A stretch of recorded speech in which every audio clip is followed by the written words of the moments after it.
Tidak ada yang berani pernah mengatakan Hasan bin Thabit itu adalah pemusiknya Nabi. Alah, masa kecil aja loh. Gitu aja dipermasalahkan.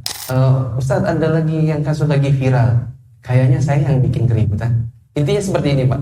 Tidak ada ulama sama sekali di muka bumi ini yang pernah mendahului beliau untuk berkata bahwa syair itu, surat syair, surat Asy-Syu'ara adalah surat musik. Dan para ulama kita mengatakan, la tatakallam fi masalatin laisa laka fiha imam. Jangan coba-coba untuk menyebutkan masalah agama yang kamu itu duluan, padahal ulama belum pernah ada yang ngomong sebelum kamu.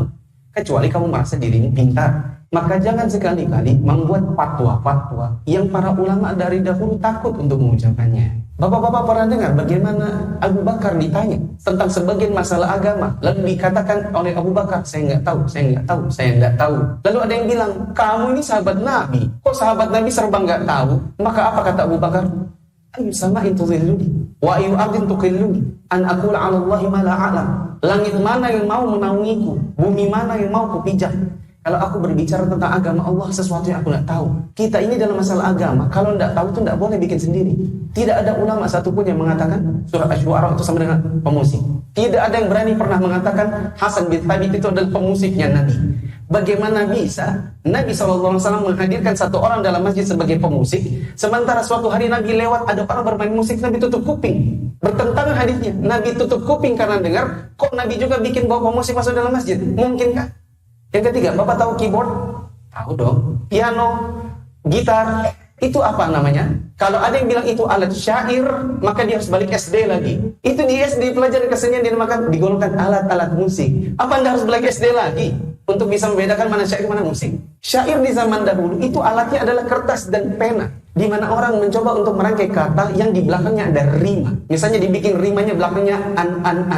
Anta nurullahi fajran jibta ba'dal usri yusran, dan seterusnya. Kemudian di belakangnya an jadinya syair. Itu namanya syair. Ketika dimunculkan dengan nada, mengangkat suara, anta nurullahi fajran jibta ba'dal usri yusran rabbuna a'laka qadaran ya imam al-anbiya'i. Diangkat suara, dibuat nada, itu namanya nasyid. Manakala hadir di situ piano, gitar dan lain-lain, jadinya musik. Ini yang kita pahami dari para ulama di zaman dahulu. Belum pernah ada yang berkata seperti perkataan beliau sebelumnya. Kalau kemudian ada yang berkata, alah, masa kecil aja loh, gitu aja dipermasalahkan. Bagi Anda kecil, bagi kami besar.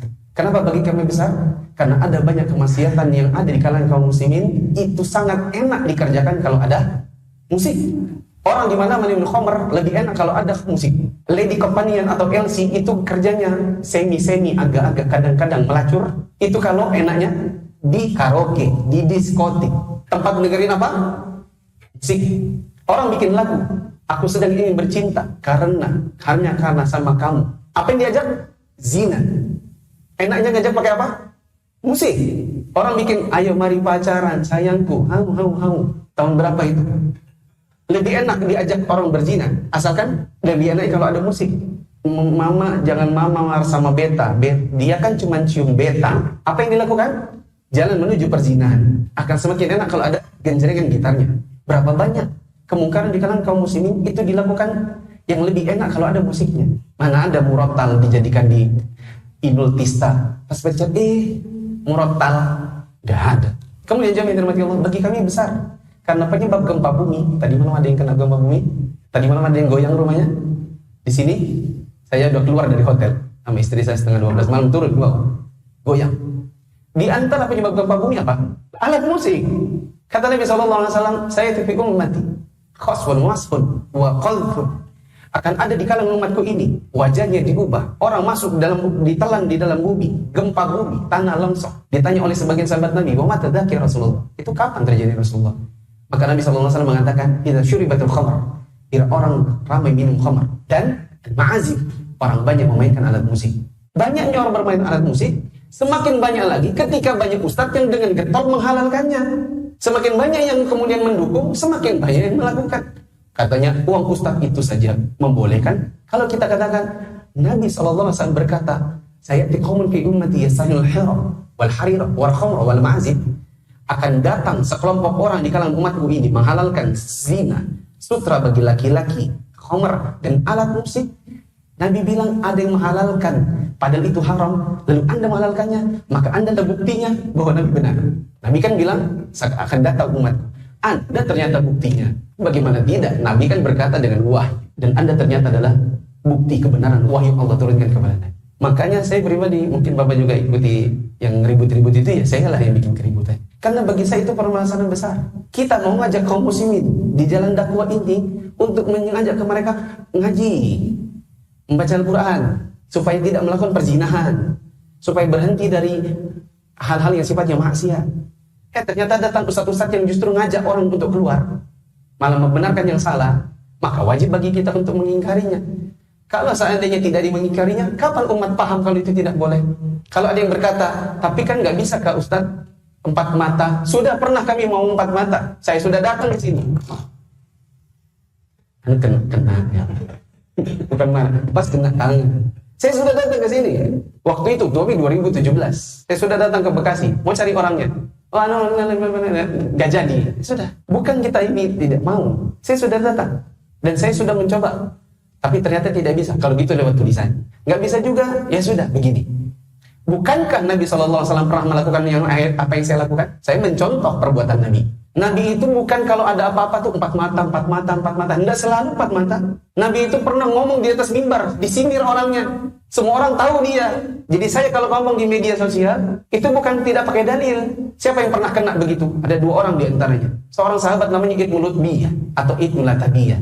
Nabi SAW utus dia untuk keliling Madinah kumpulin zakat. Ternyata dia ngambil duit-duit dari orang yang dikumpulin zakat. Balik-balik kepada Nabi, dia bilang gini, ini buat Allah dan Rasulnya. Ini buat saya. Marah Nabi. Nabi SAW naik ke atas mimbar. Terus disindir. Ada orang, kami suruh kumpulkan zakat. Pulang-pulang ke sini malah bilang, ini untuk Allah dan Rasulnya, dan ini untuk saya. Coba kalau kami tidak tugaskan dia sebagai pengumpul zakat. Apa dia dapat harta begitu? Dan orang tahu itu Ibnu Lutbiyah. Makanya sampai sekarang sampai kita tahu bahwa itu perbuatannya Ibnu Lutbiyah. Nabi tidak 4 mata sama Ibnu Lutbiyah. Ada seorang laki-laki, dia punya budak. Budaknya namanya perempuan, namanya Bariroh. Bariroh ini ingin memerdekakan dirinya. Bariroh teman Aisyah. Maka dia datang, oh ya Aisyah, bisakah kalau engkau membeliku?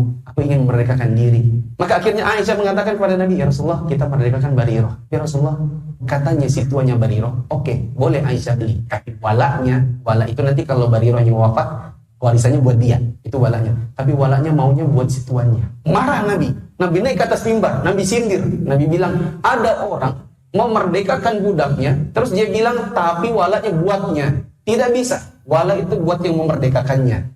Bariroh ini walaknya buat Aisyah, bukan buat tuannya. Semua orang tahu siapa tuannya Bariroh. Artinya jangan yang dirahmati Allah, jangan selalu ampun 4 mata itu kan nanti mau macam. Tidak selalu. Kita kalau seandainya sudah mempublikasikan seperti ini saya sudah dipublikasikan lewat ini. Nanti kalau saya ada yang mengkritik, Ustaz Mufli salah nomor 7, salah nomor 8, antum keliru. Ada yang membantah, saya harus siap. Kalau saya tidak siap, harusnya nggak usah ngajar. Kalaupun mau ngajar, harusnya jangan pakai kamera. Kalau tidak siap dikritik orang, kan Anda sudah siap mau dikritik sana sini, makanya Anda publikasikan gitu.